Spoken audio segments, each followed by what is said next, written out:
नुसत्या बातम्या आहेत.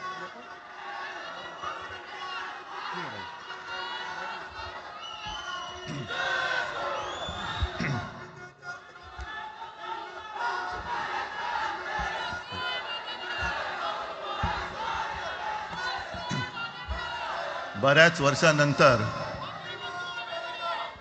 राज आणि माझी भेट व्यासपीठावरती झाली.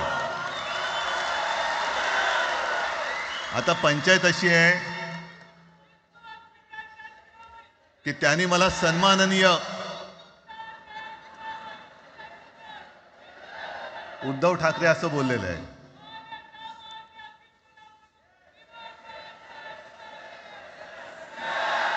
ठीक आहे.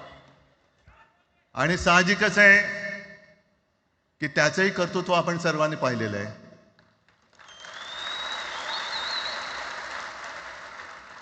म्हणून माझ्या भाषणाची सुरुवात करताना सन्माननीय राज ठाकरे आणि जमलेल्या माझ्या तमाम मराठी हिंदू बांधवांनो, भगिनींनो आणि माता, अप्रतिम मांडणी राजनी केलेली आहे. माझ्या भाषणाची काय आवश्यकता आहे असं मला वाटत नाही,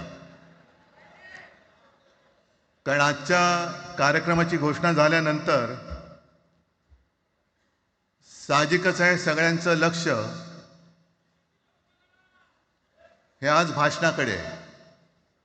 पण वैयक्तिक मला असं वाटतं की आज आमच्या भाषणांपेक्षा आमचं एकत्र दिसणं हे महत्त्वाचं आहे. सर्वप्रथम इकडे समोर सगळेजण बसलेत. ज्यांनी ज्यांनी मराठी भाषेसाठी पक्षभेद विसरून एक मराठी माणसाची वज्रमूठ दाखवली, त्या सगळ्यांना धन्यवाद देतोय. दीपक पवार पण त्याच्यात आहेत, सगळेच आहेत. मुणगेकर साहेब आहेत, सुप्रियाताई आहेत, सगळेच आहेत. कोणाकोणीची नाही. महादेवराव बसले. महादेवराव आपल्याला सुद्धा बऱ्याच वर्षांनी पाहिलं. काय वेळेला काय जानकर बी अनजान होते, असं होतं. पण एक गोष्ट नक्की की आमच्या दोघांमध्ये जो काही अंतरपाठ होता तो आनाजी पंतांनी दूर केला.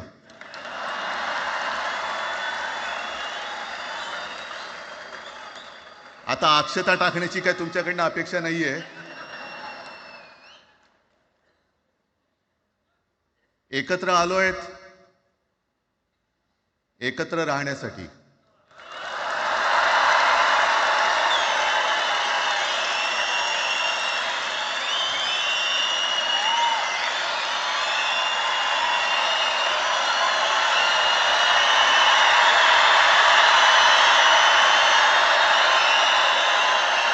आणि मला कल्पना आहे, आज मला कल्पना आहे की अनेक बुवा महाराज हे बिझी आहेत. कोण लिंब कापतंय, कोण टाचण्या मारतंय, कोण गावी जाऊन अंगारे दुपारे करत असेल, रेडे कापत असतील. त्या सगळ्यांना सांगतो, या सगळ्या भोंदूपणा विरुद्ध माझ्या आजोबांनी लढा दिला होता आणि त्यांचे आम्ही वारसदार म्हणून तुमच्या समोर उभे ठाकलेलो आहोत.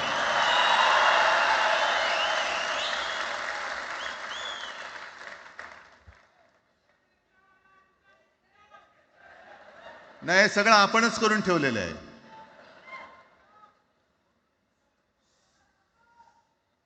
भाषेवरनं जेव्हा एखादा विषय निघतो तेव्हा तो केवळ वरवरचा धरून चालणार नाही. मधल्या काळामध्ये अगदी दोघांनी, म्हणजे मी काय राजने काय, आपण सगळ्यांनी या नतद्रष्टांचा अनुभव घेतलेला आहे. वापरायचं आणि फेकून द्यायचं. आता आम्ही दोघं मिळून तुम्हाला फेकून देणार आहोत. आजपर्यंत वापर करून घेतला. अरे डोक्यावरती जर का शिवसेना प्रमुख नसते तर तुम्हाला ओळखत कोण होतं या महाराष्ट्रामध्ये? कोणत्या भाषेत बोलत होतात? अगदी राज, तू सगळ्यांची शाळा काढली. मला एका प्रश्नाचं उत्तर पाहिजे. मोदींची शाळा कोणती? सगळ्यात उच्च शिक्षित आहेत.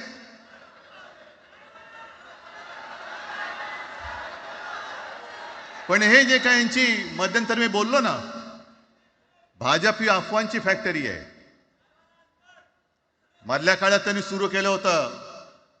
उद्धव ठाकरेने हिंदुत्व सोडलं.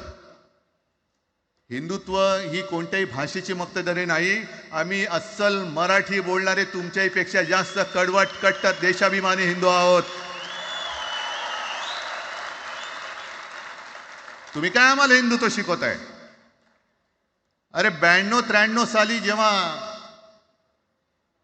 जे काय घडलं, देशद्रोही मातले होते, तेव्हा मुंबईतल्या अमराठी लोकांना सुद्धा हिंदू म्हणून माझ्या शिवसैनिकांनी, शिवसेना प्रमुखांच्या शिवसैनिकांनी व मराठी माणसांनी वाचवलेलं आहे.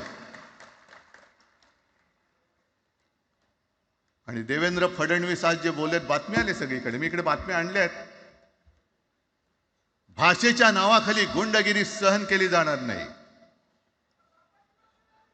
जर महाराष्ट्रामध्ये मराठी माणूस न्याय मागण्यासाठी आंदोलन करत असेल आणि त्याला जर का तुम्ही गुंड म्हणत असाल, तर आम्ही गुंड आहोत. आम्ही गुंड. न्याय मागणं म्हणजे गुंडगिरी नाहीये. आणि जर का गुंडगिरी केल्याशिवाय तुमच्या दरबारी न्याय मिळत नसेल, तर आम्ही गुंडगिरी करूच.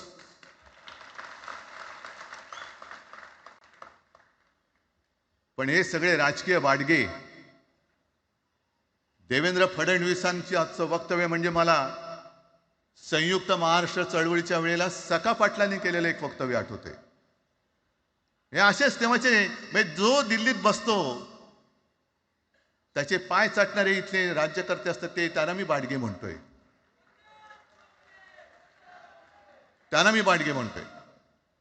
कारण संयुक्त महाराष्ट्र चळवळीमध्ये मुंबई आपल्याला आपण मिळवली. आपण म्हणजे आपण मराठी माणसांनी. तेव्हाही तत्कालीन जे सत्ताधारी होते, हो अगदी काँग्रेस होतीच ना तेव्हा सत्तेवर, मुंबई मराठी माणसाला द्यायला तयार नव्हती. आणि तेव्हा सुद्धा एक मराठी माणूस, म्हणजे आज जे बोलतात ना आम्ही मराठी नाहीत का, अरे तुम्ही नुसतं नावाने मराठी आहात, तुमच्या अंगात मराठी रक्त आहे की नाही आता तपासावं लागेल. आणि सखा पाटील बोलले होते, यावश चंद्र दिवा करो, मुंबई महाराष्ट्राला मिळणार नाही. कशी नाही मिळत, झुकवलं, वाकवलं, गुडघ्यावरती आणलं मराठी माणसानी. आणि मुंबई आपल्या हक्काची, तुम्ही आता जी घोषणा घेतली ना, दिली ना, ती मुंबई आपल्या हक्काची आपण लढून आपण मिळून घेतली.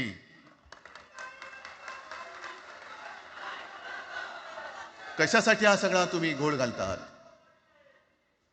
पण याच्या मागे मी जे माझ्या डोक्यात जो एक विचार आहे, पटतो की नाही बघा. हे यांचं सध्या जे काय चालू आहे, म्हणजे आधी आपल्याला सुद्धा वाटलं होतं.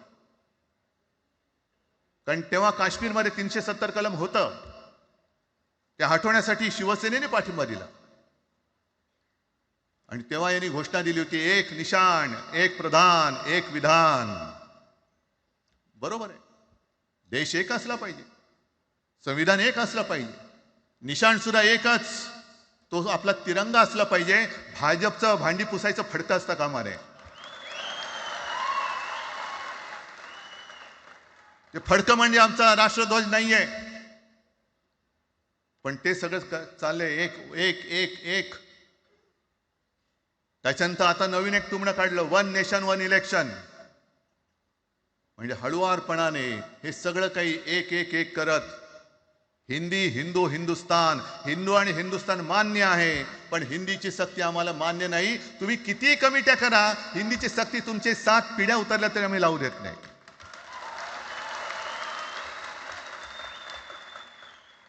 मग एक फेक नरेटिव्ह पसरवायचं. हे उद्धव ठाकरेच्याच काळातलं. अरे उद्धव ठाकरे एवढं काम करत होता, मग पाडलात कशाला गद्दारी करून? तान्या बोंबललात तेव्हा. पण मी अभिमानाने सांगेन, माझ्या मंत्रिमंडळातले सहकारी इकडे बसले, जितेंद्र आव्हाड आहेत, आणखीन कोणी असतील.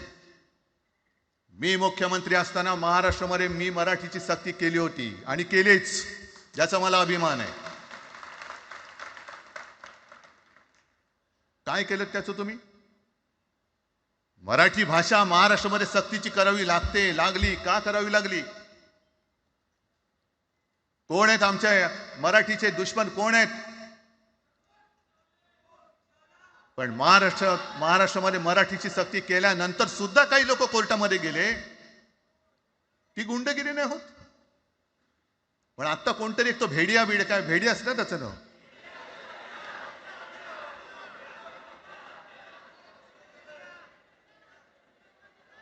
ही यांची सगळी पिल्लावळ आहे. तोडा फोडा आणि राज्य करा. आपण ज्या काही गोष्टी केल्या होत्या, हे म्हणतात म्हणे शिवसेनेने आजपर्यंत काय केलं. शिवसेना म्हणजे आता राज मी तुला माझ्या सोबतच घेतो, कारण आपण तेव्हा एकत्रच होतो, आता सुद्धा पुढे एकत्र चाललेलो आहोत. त्याच्यामुळे आपलं सगळं तेव्हाच म्हणतोय, आपला एवढ्या वर्षाचा कालखंड मराठी माणूस म्हणे मुंबई बाहेर नेला. मराठी माणूस आम्ही मुंबई बाहेर नेला असं जर का तुम्हाला वाटत असेल, तर 14 सालानंतर तुम्ही मुंबई आणि महाराष्ट्राचे जे काही लचके तोडलेत, मुंबईतून सगळे उद्योगधंदे, महाराष्ट्रातून उद्योगधंदे सगळे पळवले, आर्थिक केंद्र गेलं, हिरे व्यापार गेला, मोठमोठी ऑफिसेस गेली. आपल्याकडे येणारे उद्योगधंदे जे आपल्या काळात येत होते ते कुठे गेले? मग काय तेवढाच हिंदुस्थान किंवा तेवढाच सगळे हिंदू आहेत? तेवढेच हिंदू आहेत? आम्ही सगळं करत होतो, केलं होतं. पण तुम्ही पहिल्या प्रथम गद्दारी, आमच्यात गद्दारी करवलीत आणि तुम्ही आमचं सरकार पाडलं. ह्याचं कारण तुमचे जे मालक तिकडे बसलेले 2 व्यापारी, त्यांचे बूट चाटण्यासाठी तुम्ही हे सगळं करता.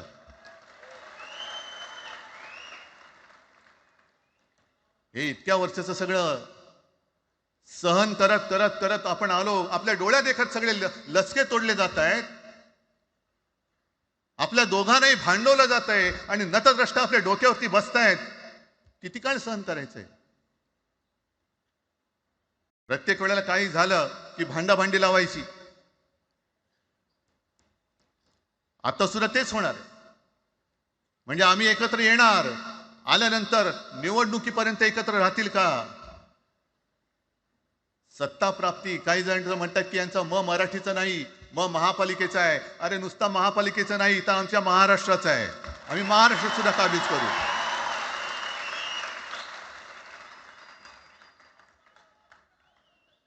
आज तर निवडणुका नाहीयेत. आमची सत्ता, सत्तेवरती जे शिवसेना प्रमुखांनी सांगितलं, अरे सत्ता काय, सत्ता येते आणि सत्ता जाते. पण आपली ताकद ही आपल्या एकजुटीमध्ये असली पाहिजे. दर वेळेला संकट आलं की आपण सगळे मराठी एकवटतो आणि संकट गेलं की आपणच एकमेकांमध्ये भांडायला लागतो. आता नको, हा नतद्रष्टपणा आता करायचा नाहीये, अजिबात करायचं नाहीये.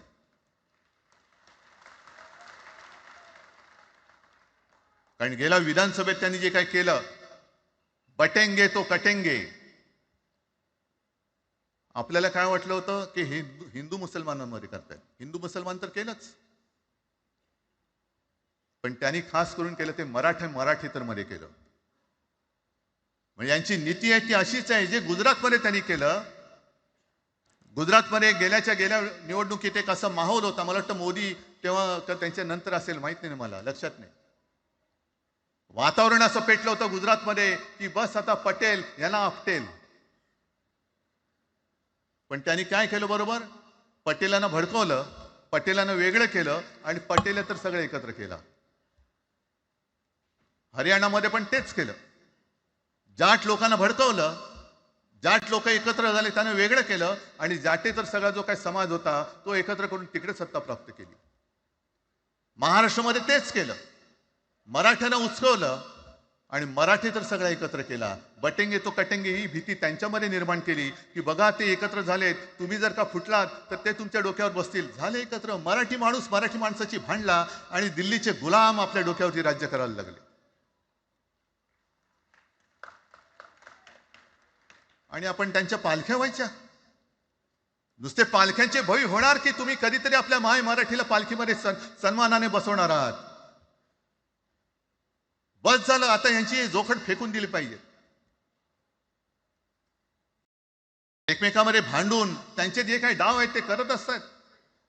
मी पेपरमध्ये बघितलं, काल बघितलं, आज बघितलं. आमचे पंतप्रधान जगभर फिरतायत. काय तो मोठा पट्टा घातलाय, स्टार ऑफ घाना. कुठे आला घाना देश? इकडे घाण आणि तिकडे घाणा, स्टार ऑफ घाणा.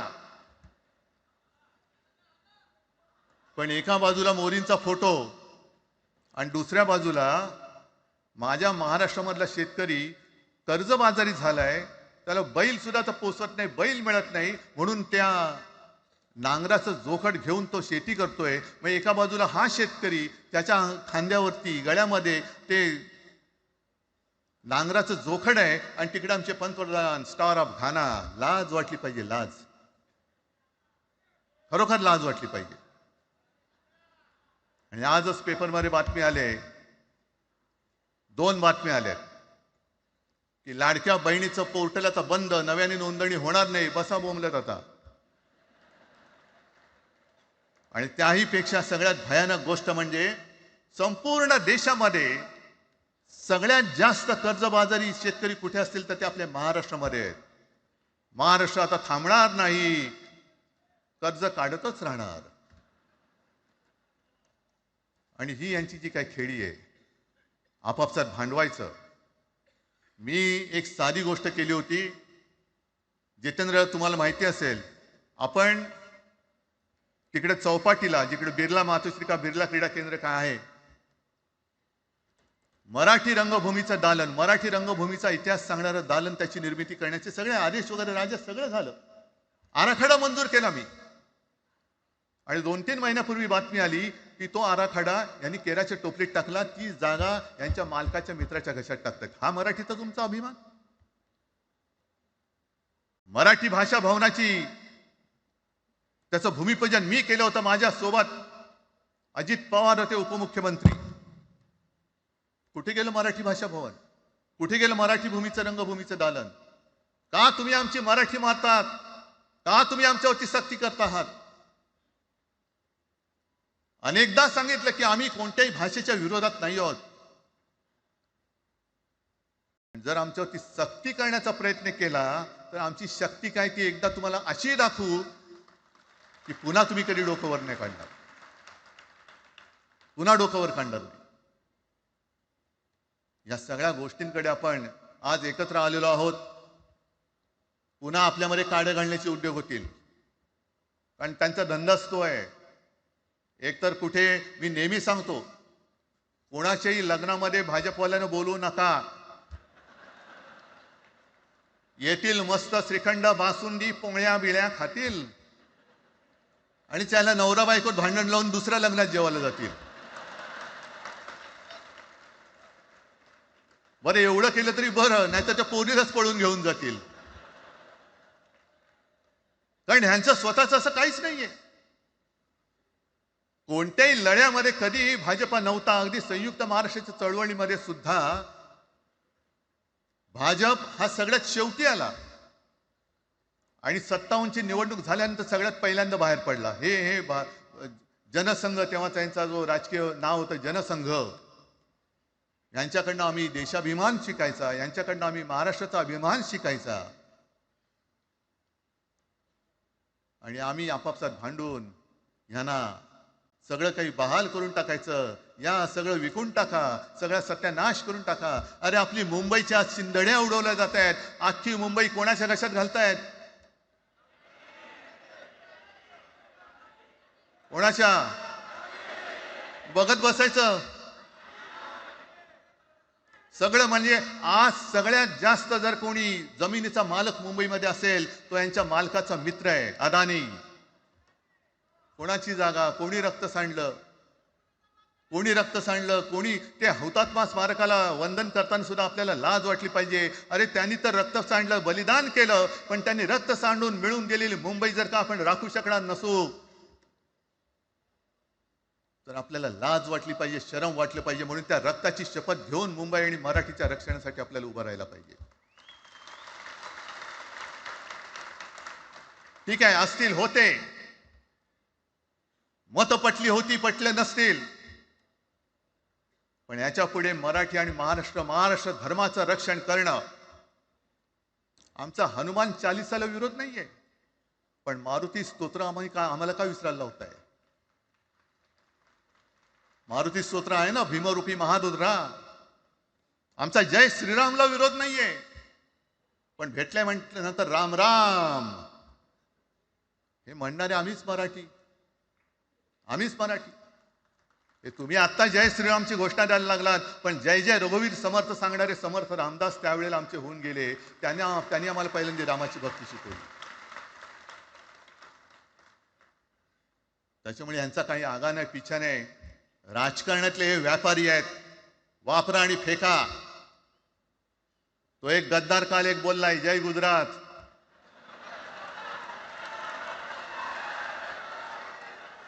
किती लाचारी करायची. म्हणजे तो पुष्प पिक्चर पाहिल्यात तुम्ही सगळ्यांनी, दाढीवरनं हात फिरवून झुकेगा नाही साला. तसे हे गद्दार म्हणतात उठेगा नाही साला. कुछ भी बोलो उठेगा ही नाही. अरे कसा उठणार आहे का तुझ्याकडे उठण्यासारखं? म्हणजे विचार मी म्हणतोय.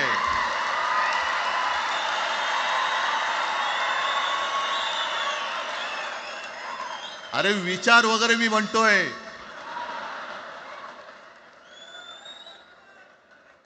हिंदी भाषेच्या सक्तीला विरोध न करणारा बाळासाहेबांच्या विचाराचा पाईक असू शकेल? आपला मालक आला म्हणून त्याच्यासमोर जय गुजरात म्हणणारा आपल्या बाळासाहेबांच्या विचाराचा पाईक असू शकेल? मग आता जे मला वाटतं कुठल्या एबीपीचं होतं ना, उघडा डोळे बघा नीट. डोळे उघडलेत? कारण आत्ता जर का डोळे उघडले नाही तर पुन्हा कधी उघडण्याची वेळ येणार नाही, कायमचे मिटून जातील. आत्ताच डोळे उघडा, आत्ताच जागे व्हा. आणि आत्ता आलेली जाग जर का जाणार असेल तर मग मात्र स्वतःला मराठी आईची मुलं म्हणू नका, अजिबात म्हणू नका. आणि शिवसेना प्रमुखांनी जे काही शिकवलं, एक तर कोणावर अन्याय करू नका, पण तुमच्या अंगावर जर का कोणी हात उगारला तो हात जागेवरती ठेवू नका.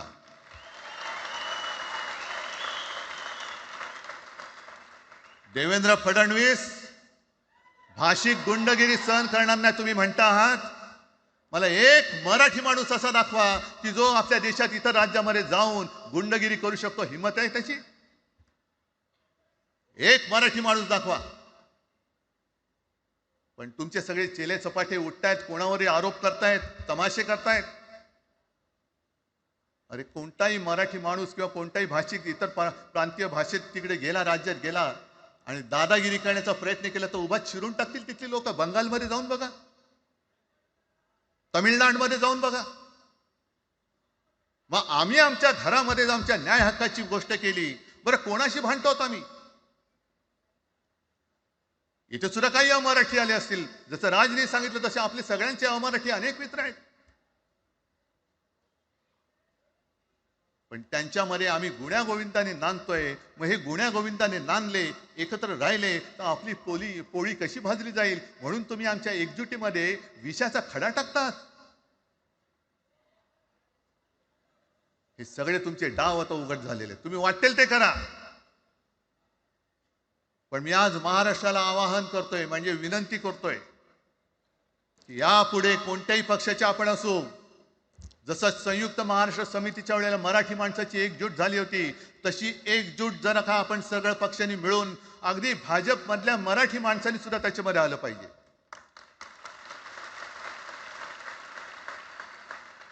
का नाही यायचं? ज्या राज्यामध्ये राहता, ज्या मातीमध्ये तुम्ही जन्माला आलात, ज्या आईच्या पोटी जन्म घेतलात, तिचे उघड उघड जर का हे धिंडोडे काढणार असतील आणि आपण आपले पक्षीय भेदाभेद घेऊन त्यांना पायघड्या घालणार असू, तर असं षंडाचं जीवन जगण्यापेक्षा मेलेलं बरं. महाराष्ट्र हा शूरांचा आहे, वीरांचा आहे, दगडांचा आहे, पण यांच्यासारखं धोंड्यांचा नाहीये. ही आपण आता एक शपथ घेतली पाहिजे. घेताय तुम्ही? घेतलेत की एकजूट केवळ आमचा कार्यक्रम? मी राजला परवा फोन केला, अरे जसं काय आपल्या पिक्चरचा प्रीमियर होता असं सगळेजण विचारतात आज कसं येऊ. हा प्रीमियर असेल, पण आजपासून सुरुवात झालेली आहे. आजपासून सुरुवात झालेली आहे. एक तर आम्ही कोणाशी दादागिरी करणार नाही, पण कोणी दादागिरी केली तर आम्ही ती सहनही करणार नाही. शिवसेना प्रमुखांनी तेव्हा जे सांगितलं होतं तेच परत एकदा सांगतोय, मराठा मराठेतर, ब्राह्मण ब्राह्मणेतर, 96 कोळी 92 कोळी, स्पृश्य अस्पृश्य, घाटी कोकणी हे सर्व मतभेद भेदाभेद गाडून मराठी माणसाची भक्कम एकजूट बांधा.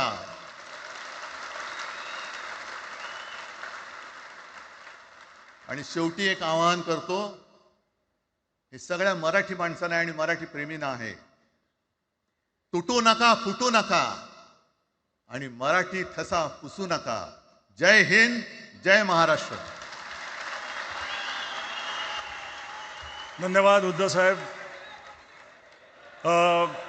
या कार्यक्रमाला खास जे उपस्थित राहिले होते, कॉम्रेड प्रकाश रेड्डी, सौ सुप्रिया सुळे, कॉम्रेड अजित नवले, महादेव जानकर साहेब, जयंत पाटील साहेब आणि जितेंद्र आव्हाड साहेब आणि इतरही अनेक नेते आहेत, त्यांचे पुन्हा एकदा आभार मानतो. आणि ही तर खरी सुरुवात आहे अनेक अनिष्ट गोष्टींचा शेवट करण्याची. मराठी भाषेसाठी आणि मराठी माणसासाठी असेच उत्सवी दिवस येत राहोत. माननीय राजसाहेब काही बोलू इच्छितात?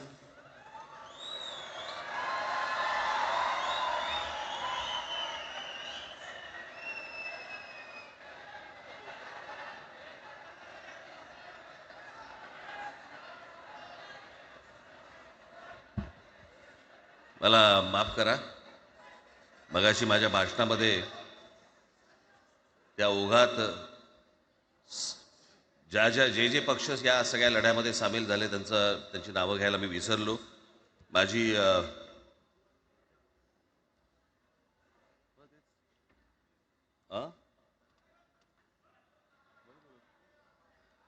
माझी विनंती आहे, कॉम्रेड प्रकाश रेड्डी, आपण कुठे आहात? मागे. बरं. सौ सुप्रियाताई सुळे, आपण कृपा करून व्यासपीठावरती यावं. कॉम्रेड अजित नवले, जितेंद्र आव्हाड, महादेवराव जानकर,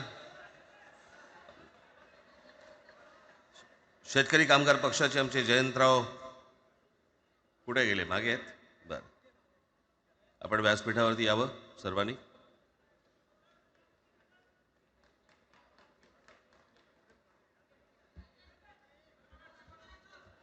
हे काढा सोड.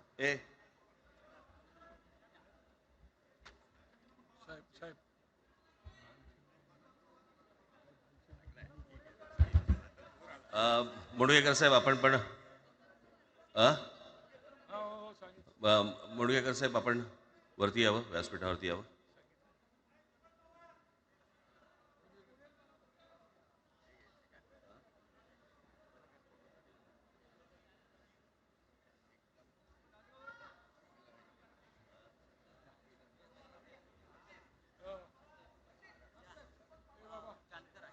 दीपक पवार इथे आहेत का? त्यांनीही कृपया मंचावरती यावं. दीपक पवार.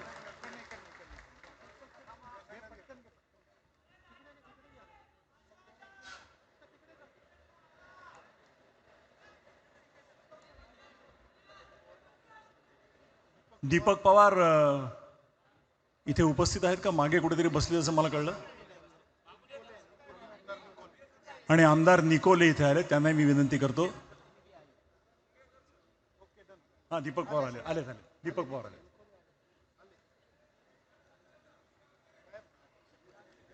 तर मंडळी, ही मी मगाशी म्हटलं तसं सुरुवात आहे. महाराष्ट्रातील प्रत्येक माणूस मराठी बोलताना पाहायचं असेल तर ही त्याची सुरुवात आहे. मी निमंत्रकांतर्फे आपल्या सर्वांचे आभार मानतो. सर्व पक्षांच्या प्रतिनिधींचे, नेत्यांचे, सगळ्यांचे आभार मानतो निमंत्रकांच्या वतीने. मराठी भाषेसाठी आणि मराठी माणसासाठी असेच उत्सवी दिवस येत राहोत आणि महाराष्ट्राची नेहमीच प्रगती होवो अशी सदिच्छा व्यक्त करून आणि आयोजकांचे आणि उपस्थित सर्व मराठी जनांचे आभार मानून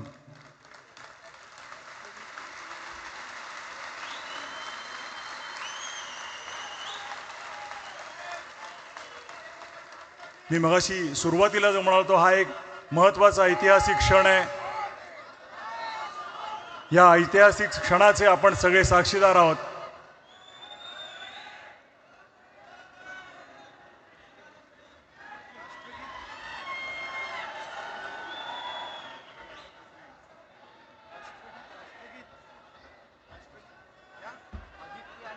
आणि माननीय आदित्य ठाकरे आणि अमित ठाकरे इकडे, त्यांनी कृपया मंचावरती यावं. आणि तेजस ठाकरे यांनी यावं.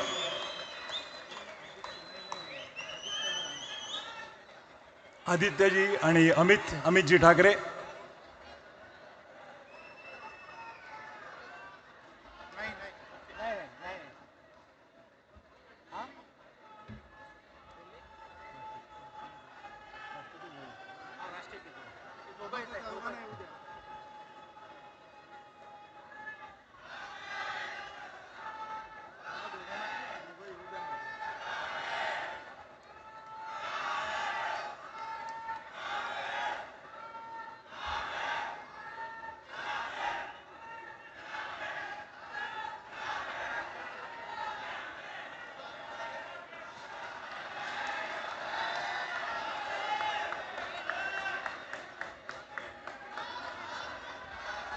आणि हो, संजयजी राऊत इकडे उपस्थित आहेत, त्यांनी इथे यावं.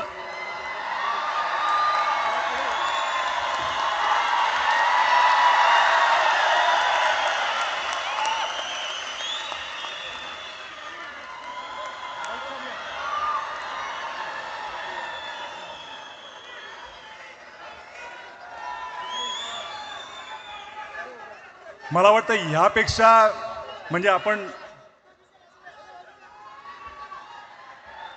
तर आता मी मगाशी म्हटलं त्याप्रमाणे, आवाज कुणाचा? आवाज मराठीचा. आवाज मराठीचा. आवाज कुणाचा? धन्यवाद. आणि आता मी विनंती करतो की राष्ट्रगीताची धून आपण लावूया आणि आपण हा कार्यक्रम संपल्याचं जाहीर करूया. राष्ट्रगीतासाठी सगळ्या जणांनी शिस्तीत उभं राहावं ही नम्र विनंती.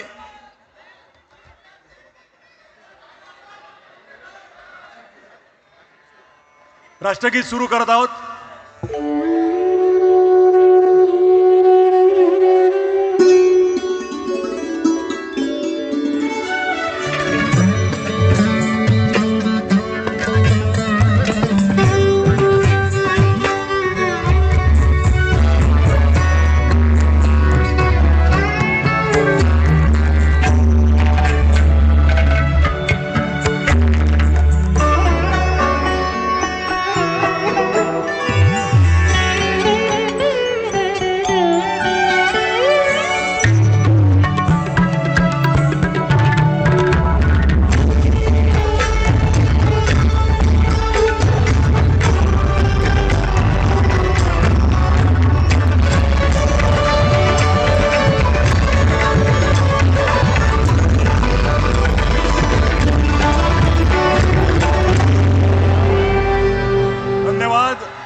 आयोजकांचे आणि उपस्थित सर्व मराठी जनांचे आभार मानून आजचा हा भव्य कार्यक्रम संपल्याचं मी जाहीर करतो.